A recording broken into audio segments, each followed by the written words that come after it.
Más les vale que nos guarden, ¿oyeron? El estudio huele riquísimo. Miren, de este lado estamos muy contentos en una nueva edición de Familia al Día. Hoy nos acompaña la psicóloga Hildamar La Chica para conversar acerca del síndrome de Pinocho en los niños. Esto, bueno, es muy importante porque aunque la mentira es algo común y normal en la infancia, puede dar lugar a problemas cuando se hace muy frecuente en los pequeños. Totalmente, totalmente. De hecho, puede generar conflictos en la escuela, con los profesores, con los compañeros, en la casa, en su entorno social. Hay que tener mucho cuidado con esto. Muchas veces, de hecho, los papás no sabemos por qué el niño miente. Y es la primera pregunta que nos hacemos. O sea, ¿cuáles son las señales o comportamientos que pueden indicar que un niño está desarrollando este síndrome? Buenos días. Hola, ¿cómo están? Y el estudio bastante expectante porque realmente la mentira en los niños suele ser algo común. Todos los niños en algún momento de la vida van a decir mentiras, bien sea piadosas, bien sea porque están contando una historia exagerada o porque omiten ciertos detalles de la misma. Entonces, eso es bien importante que lo sepan los papás.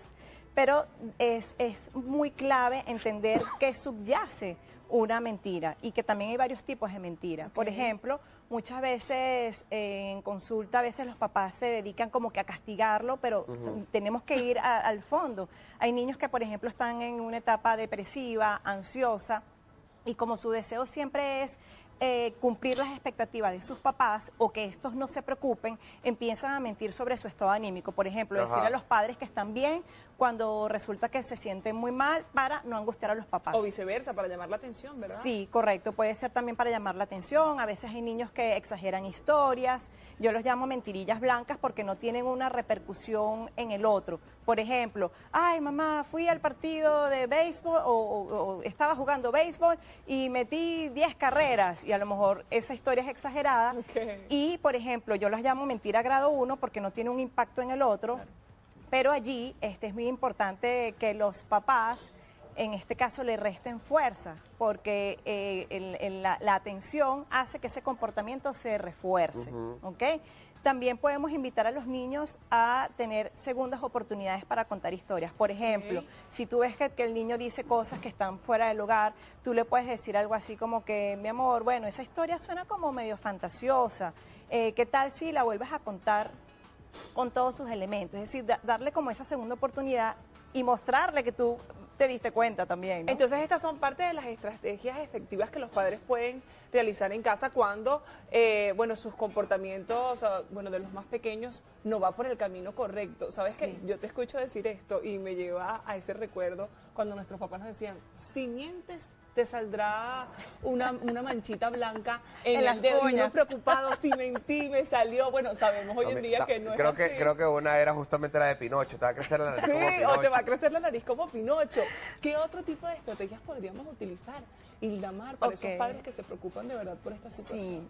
Sí, depende de la mentira, como dije. Hay niños también que tienen muchas inseguridades y quieren siempre calar en el grupo, entonces empiezan a decir, no, fui para una fiesta y me levanté a muchísimas chicas y todos me aplaudieron y tal. Entonces ahí sería bien importante revisar por qué ese niño tiene que llamar la atención de esa manera. Entonces también es bien importante que los papás en casa refuercen que el niño vale por lo que es, más no por lo que hace. Sí. Sobre todo esos niños que dicen que sacaron buenas notas y resulta que no. Entonces, muchos papás se centran en el resultado, en decir que es un buen niño por las cosas que hace y no por el ser. No por el proceso. Correcto, entonces eso también es bien importante. Sí, la identidad de los chamos hay que reforzarla, siempre lo hemos hablado, cada vez que tenemos la oportunidad es reforzarla, porque si no vamos a ver ciertos patrones que no nos van a gustar. Eso aplica para el bullying, eso aplica para las mentiras, eso aplica para muchas áreas de la vida de los niños. Totalmente. Y por supuesto una parte de la estrategia es que nosotros tenemos que modelar la honestidad. ¿Sí? Si somos papás que eventualmente para salirnos con la nuestra empezamos a mostrar comportamiento poco generoso y poco honesto, pues por supuesto tu hijo está aprendiendo eso. Recuerden que los hijos aprenden justo en los momentos en que tú crees que no le estás enseñando nada. Sí, correcto. El modelamiento forma parte importante de eso. Hay mentiras que son muchísimo más graves, que yo los llamo mentira ya grado 3, grado severo, que es cuando, por ejemplo, un niño agrede a otro niño y entonces dice además que no fue él. Entonces ahí fíjate que tiene una repercusión en un tercero. No Correcto. estamos hablando de la mentira 1, estamos hablando Correcto. de la mentira grado 3, donde le ya. hiciste daño al otro.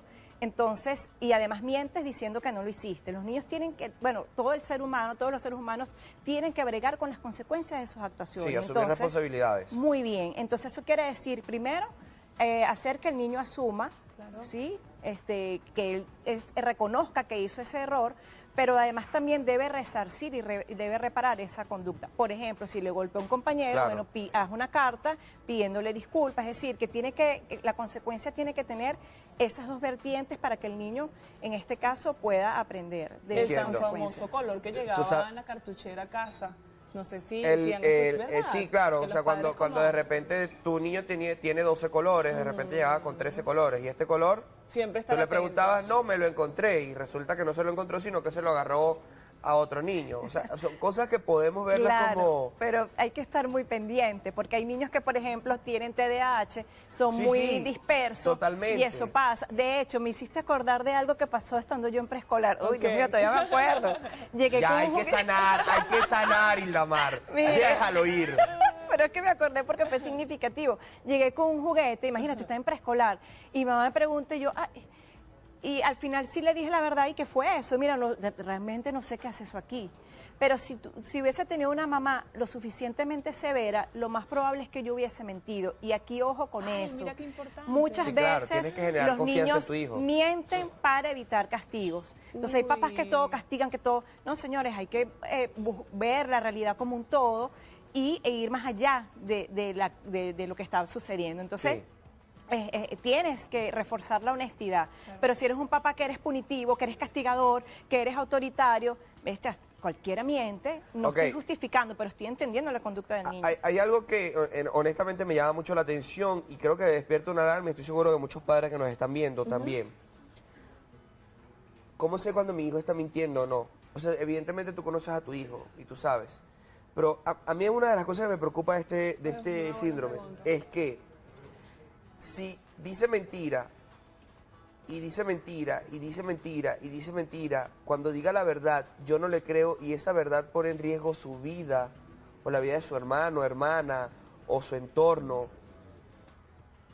Es complejo y quiero tocar este tema porque justamente podemos tener un niño en casa que tenga el patrón de decir mentiras y estamos tratando, por ejemplo, de manejarlo. Y de repente en una de estas historias que cuenta, resulta que cuenta que alguien lo tocó.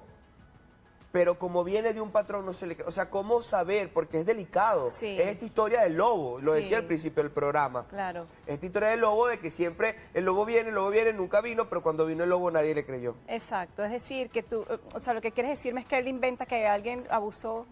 No, ¿Y no fue? que puede pasar, o sea, hay como, Claro. como un hilo conductual de mentiras Claro. que cuando realmente suceda algo Algo.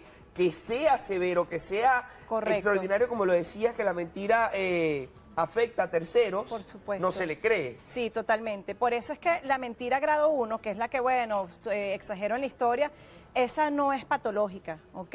Ok. Eso quiere decir que si tu niño cuenta una historia fantasiosa de que metió 20 goles, pero realmente luego después te cuenta que fue abusado, tu deber es creerle en principio, porque son dos cosas totalmente distintas. Ok. Ahora, si constantemente mienten cosas graves, por supuesto va a pasar eso que tú dijiste y ahí es cuando tienen que buscar ayuda especializada. Es importantísimo ¿ok? siempre. Por supuesto, porque siempre hay que buscar la causa y cuando ya pone en riesgo tu vida, la de los demás, por supuesto que los papás a veces no saben qué hacer y siempre deben tener ese acompañamiento psicológico para que Total. podamos apoyar a nuestros niños y jóvenes. de Yo verdad que estoy sí. de acuerdo completamente.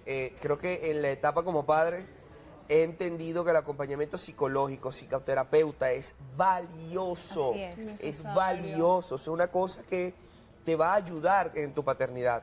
Desde luego Sobre que todo porque sí. cuando tú eres padre primerizo, no hay un manual. No sabes nada. No hay un Sí, manual, ¿verdad? o sea, Sí. no hay un manual y tú vas haciendo Aprendiendo en ensayo y el No, error. y aunque no seas primerizo, si tienes 5 hijos, cada hijo es diferente, cada hijo va a tener sus desafíos, cada hijo te va a presentar conductas totalmente distintas al primero, entonces siempre se requiere de ese apoyo y de ese acompañamiento. Desde luego. Muy Linda, bien, de verdad, gracias. gracias por estar con nosotros. Qué tema tan importante, tan valioso, porque sé que muchas personas en casa incluyendo niños pequeños y hasta adolescentes, viven con ese temor a saber, como decía Jordán, si lo que dicen será cierto, será falso, pero como tú dices, yo creo que lo valioso y lo primordial en todo este proceso de acompañamiento a nuestros chicos, a nuestros chamos, es poder crearles la honestidad, brindarles ese apoyo incondicional y uno sentirse seguro.